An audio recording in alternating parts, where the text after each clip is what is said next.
ஜூலை 27 அன்னைக்கு digital Dindigul awards அப்படின்னு சொல்லி ஒரு ஈவெண்ட் வந்து ஆர்கனைஸ் பண்ணியிருந்தாங்க. நாங்கள் யூடியூப் ஆரம்பிச்சு 3 வருஷத்துக்கு மேலே ஆச்சுங்க. நானும் மணி இதான் ஃபர்ஸ்ட் டைம் வந்து இந்த மாதிரி ஒரு ஈவெண்ட்ல போய் கலந்துக்க போகிறோம். இந்த ஈவெண்ட்டை ஆர்கனைஸ் பண்ணியிருந்தாங்க எல்லாத்துக்குமே வந்து ஒரு பெரிய தேங்க்ஸ் சொல்லிக்கிறேன். இந்த ஈவெண்ட் எங்கே நடந்துச்சுன்னா விவேரா கிராண்ட்ஸில் தாங்க நடந்துச்சு. சின்ன சின்ன கிரியேட்டர்ஸ் எல்லாம் என்கரேஜ் பண்ணுற மாதிரி தாங்க இந்த ஈவெண்ட்டை வந்து ஆர்கனைஸ் பண்ணியிருந்தாங்க. நிறைய பேர் நம்ம திண்டுக்கலை பற்றி 59 செகண்ட்ஸ் வந்து ரீல்ஸாக எடுத்து போஸ்ட் பண்ணி அதில் அழகான நிறைய விஷயங்கள் வந்து ஷேர் பண்ணியிருந்தாங்க. அதில் பெஸ்ட் பர்ஃபார்மன்ஸாக செலக்ட் பண்ணி அவங்களுக்கு வந்து ஃபர்ஸ்ட் பிரைஸா ஐபோனும், செகண்ட் பிரைஸா வந்து 360 இன்ஸ்டா கேமராவும், தேர்ட் பிரைஸா மைக்கும் கொடுத்திருந்தாங்க.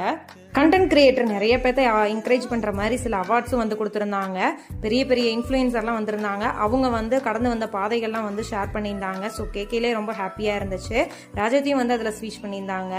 பண்ணிடுவோம் அஃபிஷியல் நாகராஜ் ப்ரோவையும் பார்த்துருந்தோம். அங்கே வந்து ராபர்ட் மீனாவும் வந்திருந்தாங்க. ராம்ஸ் ரிவ்யூ நிறைய பேர் வந்திருந்தாங்க. நேம் தான் எனக்கு ஸ்பெசிஃபையாக சொல்ல. ஒன் செகண்ட் வந்து நான் தேங்க்ஸ் சொல்லிக்கிறேங்க இந்த மாதிரி ஒரு ஈவெண்ட்டை வந்து ரெடி பண்ணி கொடுத்த டிஜிட்டல் திண்டுக்கல் அவார்ட்ஸுக்கு.